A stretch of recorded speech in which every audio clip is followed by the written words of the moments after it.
మిత్రులారా నమస్కారం.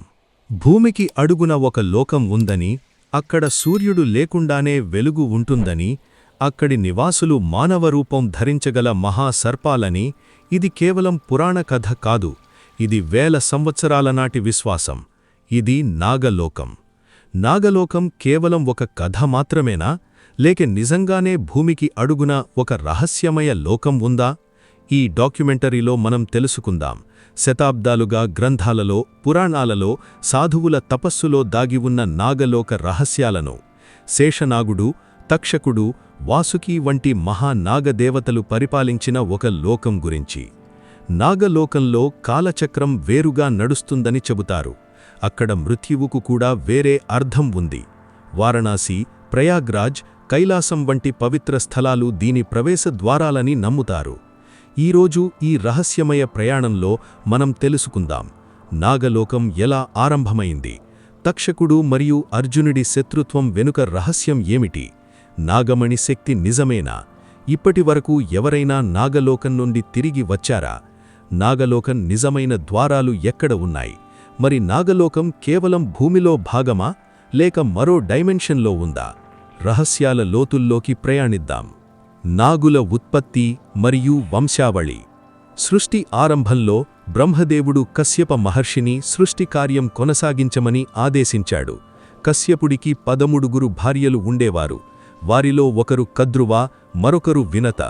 ఒకరోజు కద్రువ మరియు వినత ఉచ్చైస్రవమనే దివ్య అశ్వాన్ని చూశారు. దాని తోక రంగు గురించి వారి మధ్య వాదం వేసుకున్నారు. ఎవరు ఓడిపోతే వారు బానిసగా మారాలని పందెం వేసుకున్నారు. కద్రువ మోసం చేసింది. తన నాగపుత్రులను అశ్వం తోకపై చుట్టుకోమని ఆదేశించింది. దానితో తోక నల్లగా కనిపించింది. వినత ఓడిపోయి బానిసగా మారింది. ఈ మోసం కారణంగా నాగులపై శాపం పడింది. జనమేజయుడి సర్పయాగంలో అగ్నిలో పడతారని. 1000 మంది నాగపుత్రులు. కద్రువ 1000 నాగులకు జన్మనిచ్చింది. వారిలో ప్రముఖులు శేషనాగుడు, అగ్రజుడు, అత్యంత ధర్మాత్ముడు. తల్లి మోసానికి బాధపడి తపస్సు చేశాడు.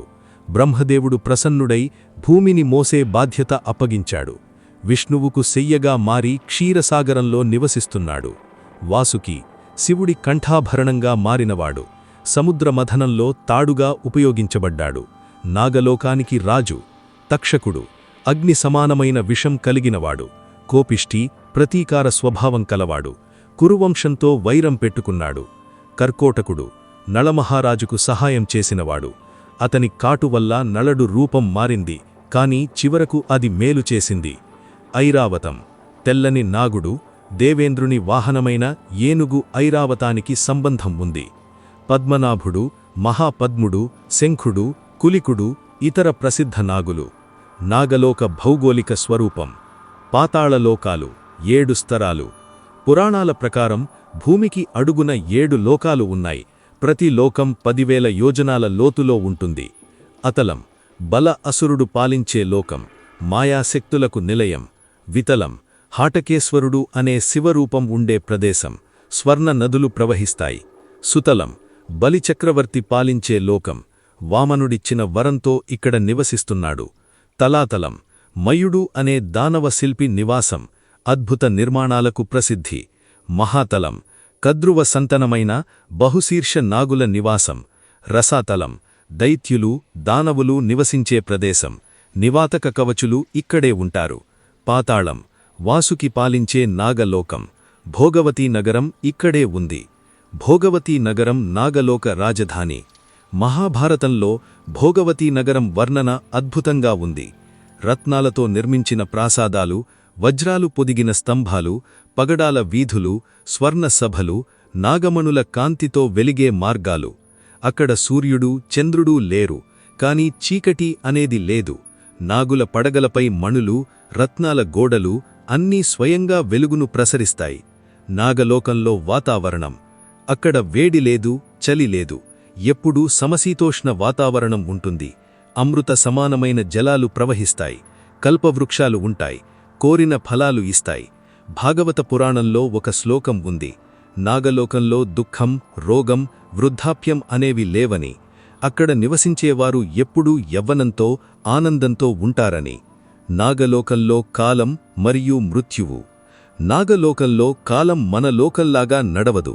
మన లోకంలో 1 సంవత్సరం, నాగలోకంలో 1 రోజు మాత్రమే. అందుకే నాగులు వేల సంవత్సరాలు, లక్షల సంవత్సరాలు జీవిస్తారు. ఈ భావన ఆధునిక భౌతిక శాస్త్రంలోని సాపేక్ష సిద్ధాంతానికి దగ్గరగా ఉంది. ఐన్స్టీన్ చెప్పినట్లు భిన్న గురుత్వాకర్షణ క్షేత్రాలలో కాలం భిన్నంగా నడుస్తుంది. భూమి లోపల గురుత్వాకర్షణ ఎక్కువైతే అక్కడ కాలం నెమ్మదిగా నడుస్తుంది. మన పూర్వీకులకు ఈ జ్ఞానం ఎలా తెలిసిందో ఆశ్చర్యం కలిగిస్తోంది. మృత్యువు భావన. నాగలోకంలో మృత్యువు అనేది మన లోకంలాగా భయంకరమైనది కాదు. అక్కడ శరీరం నశించినా ఆ ఆత్మ వెంటనే మరో శరీరంలో ప్రవేశిస్తుందని నమ్మకం. కొన్ని గ్రంథాల ప్రకారం నాగులు పాము పొస విడిచినట్లు పాత శరీరాన్ని విడిచి కొత్త శరీరం ధరిస్తారు. ఇది పునర్జన్మ కాదు, శరీర మార్పీ మాత్రమే. వారి జ్ఞాపకాలు, శక్తులు అన్నీ అలాగే ఉంటాయి. చిరంజీవులైన నాగులు. శేషనాగుడు, వాసుకీ వంటి కొందరు నాగులు చిరంజీవులు. వారికి మృత్యువు లేదు, ప్రళయకాలం వరకు జీవిస్తారు. శేషనాగుడు ప్రళయ సమయంలో తన నోటి నుండి అగ్నిజ్వాలలతో విశ్వాన్ని దహనం చేస్తాడని పురాణాలు చెబుతాయి. ఖాండవ వన దహనం. వైరం ఆరంభం. ద్వాపర యుగంలో ఒక మహా సంఘటన జరిగింది. అగ్నిదేవుడు తీవ్రమైన అజీర్ణంతో బాధపడుతున్నాడు. వైద్యం కోసం బ్రహ్మదేవుణ్ణి ఆశ్రయించాడు. బ్రహ్మదేవుడు చెప్పాడు, ఖాండవ వనాన్ని దహనం చేస్తే నీ రోగం నయమవుతుంది అని. కాని ఖాండవ వనాన్ని ఇంద్రుడు రక్షిస్తున్నాడు. అక్కడ అతని మిత్రుడు తక్షకుడి కుటుంబం నివసిస్తోంది. అగ్నిదేవుడు, అర్జునుడు కృష్ణుడి సహాయం కోరాడు. వారు అంగీకరించారు. మొదలైంది మహాదహనం. ఇంద్రుడు వర్షం కురిపించి అగ్నిని ఆపడానికి ప్రయత్నించాడు. కాని అర్జునుడు తన బాణవర్షంతో ఆకాశాన్ని కప్పేసి వర్షపు నీటిని అడ్డుకున్నాడు. ఆ అగ్నిలో తక్షకుడి భార్య, బంధువులు, మిత్రులు అందరూ మరణించారు. తక్షకుడు మాత్రం అదృష్టవశాత్తు అప్పుడు కురుక్షేత్రంలో లేడు. తిరిగి వచ్చి చూసిన తక్షకుడి హృదయం ద్వేషంతో నిండిపోయింది. కురువంశాన్ని నాశనం చేస్తానని ప్రతిజ్ఞ చేశాడు. పరీక్షిత్తు మహారాజు కథ. కాలచక్రం గిర్రున తిరిగిపోయింది. అర్జునుడి మనవడు, అభిమన్యుడి కుమారుడు పరీక్షిత్తు హస్తినాపుర సింహాసనాన్ని అధిష్ఠించాడు. ఒకరోజు పరీక్షిత్తు వేటకు వెళ్లాడు. అలసిపోయి దాహంతో ఒక ఆశ్రమానికి చేరుకున్నాడు. అక్కడ శమీక ముని గాఢ సమాధిలో ఉన్నాడు. రాజు పలకరించినా స్పందించలేదు. పరీక్షిత్తుకు కోపం వచ్చింది. సమీపంలో ఉన్న చచ్చిన పామును తీసుకుని ముని మెడలో వేసి వెళ్లాడు. ముని కుమారుడు శృంగి ఈ అవమానం చూసి మండిపోయాడు. శపించాడు, 7 రోజుల్లో తక్షకుడి విషంతో పరీక్షిత్తు మరణిస్తాడు అని. తక్షకుడికి ఈ శాపం గురించి తెలిసింది. అతని కళ్లలో మెరుపు మెరిసింది. ప్రతీకారం తీర్చుకునే సమయం వచ్చింది. పరీక్షిత్తు తనను రక్షించుకోవడానికి సముద్రం మధ్యలో ఒక స్తంభంపై మేడ కట్టుకున్నాడు. చుట్టూ మంత్రవేత్తలు, వైద్యులు రక్షణగా ఉన్నారు. కాశ్యపుడు అనే గొప్ప వైద్యుడు పరీక్షిత్తును రక్షించడానికి బయలుదేరాడు. అతనికి నాగవిషానికి విరుగుడు తెలుసు. తక్షకుడు మారువేషంలో కాశ్యపుణ్ణి కలిశాడు. అడిగాడు, ఎక్కడికి వెళుతున్నావు అని. కాశ్యపుడు చెప్పాడు, పరీక్షిత్తును రక్షించడానికి అని. తక్షకుడు నవ్వాడు. ఒక చెట్టును తన విషంతో భస్మం చేసి చూపించాడు. కాశ్యపుడు తన మంత్రశక్తితో ఆ చెట్టును తిరిగి బతికించాడు. తక్షకుడు అర్థం చేసుకున్నాడు, ఈ వైద్యుడు నిజంగా రక్షించగలడు అని. వెంటనే ఒక ప్రతిపాదన చేశాడు.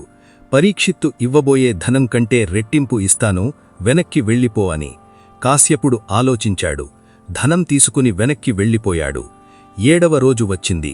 తక్షకుడు చిన్న పురుగు రూపంలో ఒక పండులో దాక్కున్నాడు. బ్రాహ్మణ వేషంలో వచ్చిన నాగులు ఆ పండ్లను పరీక్షిత్తుకు బహుమతిగా ఇచ్చారు. పరీక్షిత్తు ఒక పండు చేతిలోకి తీసుకున్నాడు. కొరికాడు. అంతే, లోపల్నుండి తక్షకుడి నిజరూపంలో బయటకు వచ్చాడు. భయంకరమైన పడగ విప్పాడు. కాటువేశాడు. ఆ విషం అంత తీవ్రమైనది, పరీక్షిత్తు శరీరం క్షణాల్లో భస్మమైపోయింది. మేడ కూడా అగ్నికి ఆహుతమైంది.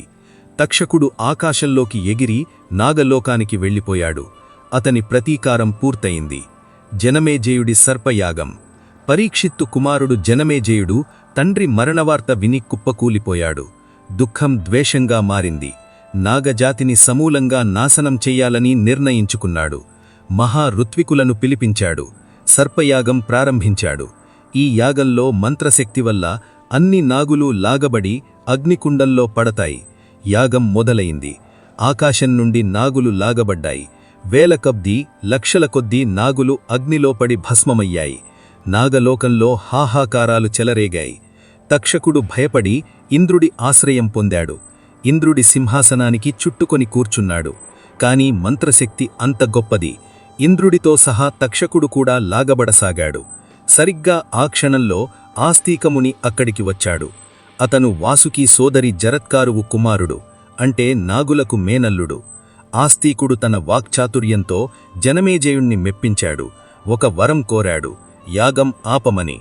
జనమేజయుడు మాట ఇచ్చాడు కాబట్టి ఆపవలసి వచ్చింది. తక్షకుడు ఆఖరి క్షణంలో బతికిపోయాడు. మిగిలిన నాగులు కూడా రక్షించబడ్డారు. ఆ రోజు నాగపంచమి పండుగగా జరుపుకుంటారు. నాగులు రక్షించబడిన రోజు. నాగమణి రహస్యం. నాగమణి అంటే ఏమిటి? ప్రాచీన గ్రంథాల ప్రకారం 1000 సంవత్సరాలు జీవించిన నాగుల పడగలో ఒక అద్భుత మణి ఏర్పడుతుంది. దీనిని నాగమణి అంటారు. ఈ మణి సామాన్యమైనది కాదు. దీనికి అలౌకిక శక్తులున్నాయని నమ్మకం. వెలుగు శక్తి. చీకటిలో సూర్యుడిలా వెలుగుతుంది. నాగలోకంలో వెలుతురుకు ఇవే కారణం. విషహరణ. ఏ విషాన్నైనా హరిస్తుంది. నాగమణి నీటిలో వేస్తే ఆ నీరు అమృతంలా మారుతుంది. రోగ నివారణ. అన్ని రోగాలను నయం చేస్తుంది. క్యాన్సర్, ఎయిడ్స్ వంటి నేటి అసాధ్య వ్యాధులు కూడా. కోరికల సిద్ధి. మణిని పట్టుకుని కోరుకుంటే ఏ కోరికైనా నెరవేరుతుంది. భవిష్యత్ దర్శనం. రాబోయే సంఘటనలు ముందే చూడవచ్చు. అదృశ్య శక్తి. ధరించినవారు అదృశ్యంగా మారవచ్చు. నాగమణి రకాలు. అన్ని నాగమణులు ఒకేలా ఉండవు. వివిధ రకాల నాగులకు వివిధ రంగుల మణులుంటాయి. శేషానాగుడి మణి తెల్లగా చంద్రుడిలా వెలుగుతుంది. వాసుకి మణి నీలంగా సముద్రపు రంగులో ఉంటుంది. తక్షకుడి మణి ఎర్రగా అగ్నిలా మెరుస్తుంది. నాగమణి సంపాదించడం సాధ్యమా? గ్రామీణ భారతంలో నాగమణి కథలు విస్తృతంగా ప్రచారంలో ఉన్నాయి. పౌర్ణమి రాత్రులలో నాగులు బయటికి వచ్చి తమ మణులను పడగపై పెట్టుకుని చంద్రకాంతిలో ఆడుకుంటాయని చెబుతారు. ఆ మణుల వెలుగులో ఆహారం వెతుక్కుంటాయి. కొందరు తాంత్రికులు నాగమణి సాధన చేశారని, పొందారని కథలున్నాయి. కాని ఆ మణిని అన్యాయంగా తీసుకుంటే నాగశాపం తప్పదని హెచ్చరిక. శాస్త్రీయ దృక్పథం. ఆధునిక శాస్త్రవేత్తలు నాగమణి అస్తిత్వాన్ని అంగీకరించరు. కానీ కొన్ని ఆసక్తికర విషయాలున్నాయి. బయోల్యూమినెసెన్స్. కొన్ని జీవులు స్వయంగా వెలుగును ఉత్పత్తి చేస్తాయి. సముద్ర లోతుల్లో ఇటువంటి జీవులున్నాయి. బెజోర్ స్టోన్స్. కొన్ని జంతువుల కడుపులో రాళ్లు ఏర్పడతాయి. వాటికి ఔషధ గుణాలున్నాయని నమ్ముతారు. Fluorescent minerals. కొన్ని ఖనిజాలు చీకటిలో వెలుగుతాయి. ప్రాచీన కాలంలో ఇటువంటి అరుదైన వస్తువులను నాగమణులుగా భావించి ఉండవచ్చు. నాగలోక ప్రవేశ ద్వారాలు. పవిత్ర స్థాలాలు, ప్రవేశ మార్గాలు. భారతదేశంలో కొన్ని స్థాలాలు నాగలోకానికి ద్వారాలుగా భావించబడతాయి. వారణాసి. నాగకూపం. కాశీ విశ్వనాగ ఆలయ సమీపంలో నాగకూపం అనే ప్రాచీన బావి ఉంది. దీని లోతు ఎవ్వరికీ తెలియదు. నీరు ఎప్పుడూ తరగదు. కొన్ని కథల ప్రకారం ప్రాచీన యోగులు ఈ బావి ద్వారా నాగలోకానికి వెళ్లారు. ప్రయాగరాజ్. త్రివేణి సంగమం. గంగా, యమున, సరస్వతీ నదులు కలిసే పవిత్ర స్థలం. ఈ సంగమ స్థలం అడుగున పాతాళానికి మార్గముందని నమ్మకం. కుంభమేళా సమయంలో ఈ స్థలంలో అద్భుత శక్తులు ప్రసరిస్తాయని చెబుతారు. కైలాస పర్వతం. శివుడి నివాసమైన కైలాసం చుట్టూ అనేక గుహలున్నాయి. వాటిలో కొన్ని నాగలోకానికి దారులని తాంత్రిక గ్రంథాలు చెబుతాయి. ఆసక్తికరంగా కైలాసాన్ని ఎవ్వరూ ఎక్కలేకపోయారు. ప్రతి ప్రయత్నం విఫలమైంది. పాతాళేశ్వర ఆలయాలు. మహారాష్ట్ర, కర్ణాటక, తమిళనాడులో పాతాళేశ్వర ఆలయాలున్నాయి. వీటిలో భూమిలోకి లోతుగా వెళ్లే గుహలున్నాయి. వాటి చివరలు ఎక్కడికి చేరుతాయో ఎవ్వరికీ తెలీదు. అహోబిలం. నరసింహ క్షేత్రం. ఆంధ్రప్రదేశ్లో అహోబిలంలో నవనరసింహ క్షేత్రాలున్నాయి. ఇక్కడ లోతైన గుహలున్నాయి. వాటిలో కొన్ని నాగలోకానికి సంబంధించినవని స్థానిక నమ్మకం. నాగలోకం సందర్శించినవారు. పురాణాలలో ఉదాహరణలు. అర్జునుడు ఉలూపతో ప్రయాణం. మహాభారతంలో స్పష్టంగా వర్ణించబడింది. అర్జునుడు తీర్థయాత్రలో గంగానదిలో స్నానం చేస్తుండగా నాగరాజకుమార్తె ఉలూపి అతన్ని చూసింది, ప్రేమలో పడింది. అర్జునుణ్ణి నాగలోకానికి తీసుకెళ్ళింది. అక్కడ ఒక రాత్రి గడిపిన అర్జునుడు తిరిగి వచ్చాడు. వారికి ఇరావంతుడు అనే కుమారుడు జన్మించాడు. కురుక్షేత్ర యుద్ధంలో వీరమరణం పొందాడు. అర్జునుడికి ఒక వరం లభించింది. నీటిలో ఏ ప్రాణి అతన్ని చంపలేదు. భీముడు అమృతపానం. బాల్యంలో దుర్యోధనుడు భీముడికి విషం పెట్టి నదిలో తోశాడు. భీముడు మునిగిపోతుండగా నాగులు చూశారు. నాగలోకానికి తీసుకెళ్లారు. అక్కడ వాసుకి భీముణ్ణి చూసి గుర్తించాడు. ఇతను వారి వంశానికి సంబంధించిన కురువంశస్థుడని. విషం హరించాడు. 8 కుండల అమృతం తాపించాడు. భీముడు 10,000 ఏనుగుల బలంతో తిరిగి వచ్చాడు. ఆధునిక అనుభవాలు. నాగ సాధువులు, కుంభమేళాలో కనిపించే నగ్న తపస్సులు. వారిలో కొందరు నాగలోక దర్శనం అయినట్లు చెబుతారు. సమాధి స్థితిలో, తీవ్ర తపస్సులో వారికి నాగలోకం కనిపించిందని అంటారు. కొందరు హిమాలయ యోగులు కూడా ఇటువంటి అనుభవాలు పంచుకున్నారు. నాగలోకం మరో డైమెన్షన్లో ఉందా? ఆధునిక భౌతిక శాస్త్రం మరియు పురాణాలు. స్ట్రింగ్ థియరీ ప్రకారం మన విశ్వంలో 11 డైమెన్షన్లు ఉండవచ్చు. మనకు 3 స్థల డైమెన్షన్లు, 1 కాల డైమెన్షన్ మాత్రమే అనుభవంలోకి వస్తాయి. మిగిలినవి మన ఇంద్రియాలకు అందవు. నాగలోకం ఇటువంటి మరో డైమెన్షన్లో ఉండవచ్చు. భౌతికంగా భూమికి క్రింద కాదు, మరో తరంగ దైర్ఘ్యంలో, మరో వాస్తవికతలో ఉండవచ్చు. పురాణాలలో లోకం అనే భావన, పురాణాలు లోకం అనే పదాన్ని కేవలం భౌగోళిక ప్రదేశంగా కాకుండా అస్తిత్వ స్థితిగా వాడాయి. స్వర్గలోకం ఆకాశంలో ఉంది అని చెప్పినప్పుడు మేఘాల పైన ఉంది అనే అర్థం కాదు, అది మరో స్థితిలో ఉందని అర్థం కావచ్చు. అదేవిధంగా నాగలోకం భూమికి అడుగున ఉంది అని చెప్పినప్పుడు మట్టిలో ఉందని కాదు, మరో వాస్తవికతలో ఉందని అర్థం కావచ్చు. సూక్ష్మ శరీర యాత్ర. యోగులు, తాంత్రికులు తమ చేతనను శరీరం నుండి వేరుచేసి ఇతర లోకాలకు ప్రయాణించగలరని చెబుతారు. దీనినే ఆస్ట్రల్ ప్రొజెక్షన్ అంటారు. నాగలోకానికి వెళ్లినవారు భౌతిక శరీరంతో కాకుండా సూక్ష్మ శరీరంతో వెళ్లి ఉండవచ్చు. ముగింపు. రహస్యం కొనసాగుతోంది. మిత్రులారా, మన ప్రయాణం ముగింపుకు వచ్చింది. నాగలోకం నిజమా అనే ప్రశ్నకు ఖచ్చితమైన సమాధానం లేదు. కాని కొన్ని విషయాలు ఆలోచించదగ్గవి. వేల సంవత్సరాల క్రితం మన పూర్వీకులు భూమికి క్రింద 7 లోకాలున్నాయని, అక్కడ కాలం భిన్నంగా నడుస్తుందని, అక్కడి జీవులు భిన్న సామర్థ్యాలు కలిగి ఉంటారని రాశారు. ఆధునిక శాస్త్రం కూడా బహుళ డైమెన్షన్లు, కాల సాపేక్షత వంటి భావనలను అంగీకరిస్తోంది. భారతదేశంలో నాగారాధన అత్యంత ప్రాచీనమైనది. ప్రతి గ్రామంలో నాగదేవత విగ్రహాలున్నాయి. నాగపంచమి లక్షలాది మంది జరుపుకుంటారు. ఈ విస్తృత ఆరాధన కేవలం ఊహ ఆధారంగా వచ్చిందని భావించడం కష్టం. ప్రపంచనంతటా సర్పాలకు దైవిక స్థానముంది. మెక్సికోలో క్వెట్సన్కోవట్ల్, ఈజిప్టులో ఊరయస్, చైనాలో డ్రాగన్లు. ఈ సార్వత్రిక నమ్మకం యాదృచ్ఛికం కాదు. మన విశ్వంలో ఎంతో తెలియనిది ఉంది. సముద్ర గర్భంలో 80% అన్వేషించబడలేదు. భూమి లోపల ఏముందో పూర్తిగా తెలియదు. విశ్వంలో 95% డార్క్ మ్యాటర్ మరియు డార్క్ ఎనర్జీ మనకు కనిపించనివి. ఈ అన్వేషించబడని లోకాల్లో నాగలోకం ఉండవచ్చు. నాగలోకం ఉందా లేదా అనేది మన నమ్మకంపై ఆధారపడి ఉంది. కానీ మన పూర్వీకులు అద్భుతమైన కథలు, లోతైన తత్వం మనకు వారసత్వంగా ఇచ్చారు. నాగలోకం మానవ మనస్సు యొక్క అద్భుతమైన సృష్టి. అది మనల్ని ఆలోచింపజేస్తుంది, ఆశ్చర్యపరుస్తుంది, రహస్యాల వెనుక పరుగెట్టేలా చేస్తుంది. మణినాగేశ్వరి ఆలయం కేరళలో ప్రసిద్ధ నాగ ఆరాధన కేంద్రం. నాగరకోవిల్ తమిళనాడులో నాగదేవతకు అంకితమైన నగరం. సుబ్రహ్మణ్య కర్ణాటకలో ప్రసిద్ధ నాగతీర్థస్థలం. సర్పదోష నివారణకు లక్షలాది మంది వస్తారు. నాగజాతి వర్గీకరణ. పురాణాల ప్రకారం నాగులు వివిధ వర్గాలుగా విభజించబడ్డారు. దివ్య నాగులు, శేషనాగుడు, వాసుకి వంటి దేవతాస్థాయి నాగులు. భూమి నాగులు, భూమిపై నివసించే మానవులతో సంబంధం కలిగిన నాగులు. జలనాగులు, సముద్రాలు, నదులు, సరస్సుల్లో నివసించే నాగులు. పాతాళ నాగులు, నాగలోకంలో నివసించే నాగులు. నాగులు శివుడు సంబంధం. శివుడికి నాగాభరణ ప్రియుడు అని పేరు. ఆయన మెడలో వాసుకి, చేతికి కంకణంగా తక్షకుడు, నడుముకు కర్కోటకుడు ఇలా నాగులను ఆభరణాలుగా ధరిస్తాడు.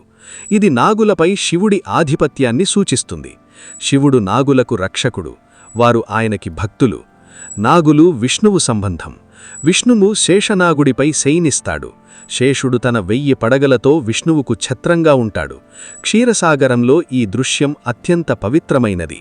విష్ణువు అవతారాలలో కూడా నాగులు ముఖ్య పాత్ర పోషిస్తారు. జై శ్రీరామ్, హర హర మహాదేవ్, జై వాసుకి, జై శేషనాగా, ఓం నమో నారాయణాయ.